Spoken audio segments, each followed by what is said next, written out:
자, 오늘 마지막 헤드라인 열어주시죠. 오늘의 마지막 헤드라인입니다. 폭락장에서도 상한가를 나타내고 있는 그러한 섹터가 있다면 조기 대선을 앞두고 정책 관련주 그리고 인맥 관련주 이런 또 기업들이 될 텐데요.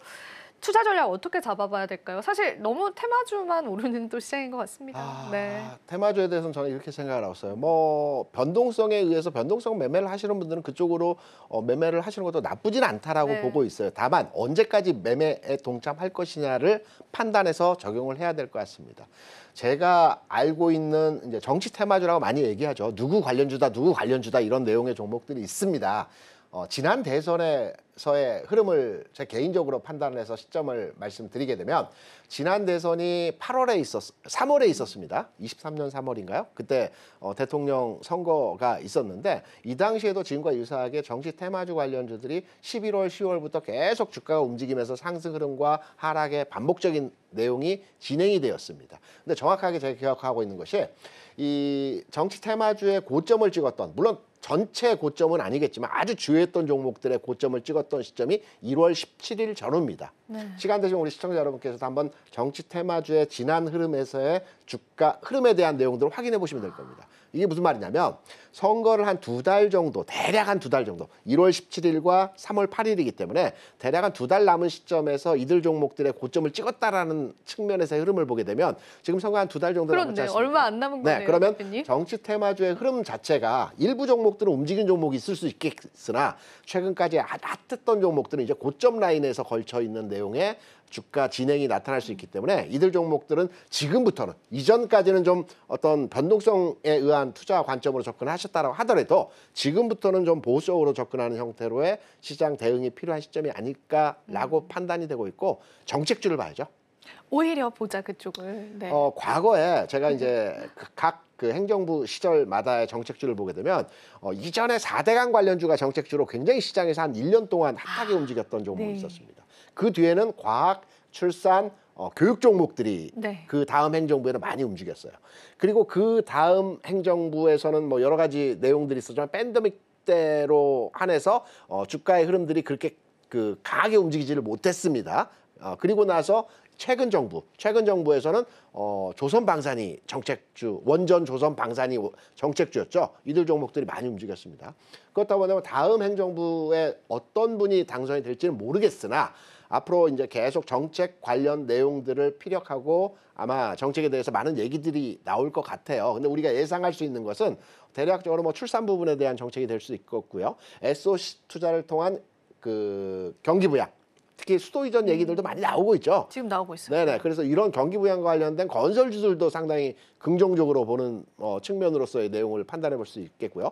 또 뭐 일부 의견이지만 지화가피와 관련된 경기 부양과 연동된 내용에서의 종목들도 정책 관련주로의 흐름으로 판단할 수 있는 내용에서의 업종이기 때문에 이제부터는 상당 기간을 두고 이제 정책주에 대해서, 특히 선거를 앞두고는 정책을 많이 내놓게 되기 때문에 정책주에 대해서만큼은 앞으로 한 6개월 시차를 두고 계속 관심을 가져가는 측면으로서의 접근을 해본다라고 한다면 정치 테마주가 아닌 정책주로의 앞으로의 전환된 흐름을 읽어볼 수 있지 않겠나 이렇게 판단을 하고 있습니다.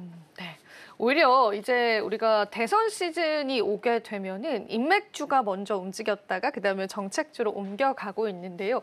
지금도 그런 현상이 나와주고 있긴 하지만 오히려 좀 인맥주보다는 정책주에 조금 더 집중을 해보는 게 그래도 우리가 전략을 삼기에는 조금 더 편안할 것 같습니다. 그럼요, 대표님. 이런 게 좀 궁금한데 저희가 또 추경에 관한 이슈도 이제 잠시 뒤에 있을 예정이고, 그리고 대부분 이제 대선 시즌에는 이제 예산 확충에 관한 얘기를 좀 많이 하면서 전반적으로 시장에 돈을 푸는 형태가 좀 나타난다고 합니다. 그래서 이런 것들이 국내 증시를 일으킬 수 있는 요인이 좀 될 수 있을지, 그러기에는 너무 이제 글로벌 리스크가 큰 건지 어떻게 보실까요? 굉장히 국내 증시에 대해서 반향을 일으킬 수 있는 내용이라고 볼 수 있겠죠. 아, 그래요? 네. 추경 예산이 뭐 10조, 20조 얘기가 계속 나오고 있어요. 제가 추론하기로는 한 20조 정도의 추경을 반영해서 진행할 것으로 판단이 되고 있어요. 그래서 시장에서는 건설주들 일단 최근에 흐름 나쁘지 않고요. 여기에 유통주들도 굉장히 소비가 살아날 것이라는 측면에서 백화점 유통주들도 최근에 흐름이 나쁘지 않습니다. 여기 음식료 업종도 가세하는 형태로 진행이 되고 있고요. 이런 전체적인 주시장에서의 반응도를 판단해 보게 된다라면 추경 확보를 통한 경기 부양 그리고 SOC 투자 이와 관련된 건설, 그러니까 건설 부분에서는 건축과 토목이 있는데요. 건축보다는 토목 관련 종목들의 흐름들이 좀 더 개선된 우리가 이제 건설주를 판단할 때 이렇게 아마 그 무슨 건설이라고 붙어 있으면 다 건설주라고 이해하시는 경우들이 많으실 거예요. 그런데 건설자들이 사업을 추구하는 비율이 다릅니다. 예를 들어서 현대건설 같은 경우는 그 아파트를 짓는 부분이 50% 그리고 토목과 관련된 그 SOC 투자를 하고 진행을 하는 사업부가 50%입니다. 그리고 나머지 건설사들은 뭐 주택에 100% 올인된 회사들도 있고요. 토목만을 하는 회사들이 있습니다. 우리가 경기부양과 관련된 내용에서의 건설사를 보게 될 때는 토목 관련 종목들에 대한 긍정적인 요인으로서의 판단을 해볼 수 있기 때문에 토목과 관련된 종목들에 대한 흐름들은 앞으로 전체적으로 흐름이 나아지는 형태, 특히 기관 투자자들이 최근에 이들 종목에 대해서 상당히 긍정적으로 최근 연속 순매수가 들어오는 형태로의 진행이 되고 있습니다. 그래서 경기부양, 추경 이와 관련된 종목들은 앞으로의 어떤 방향성을 두고 시장에서 움직이는 형태로의 진행이 되어질 가능성이 높다 이렇게 해석을 하고 있습니다.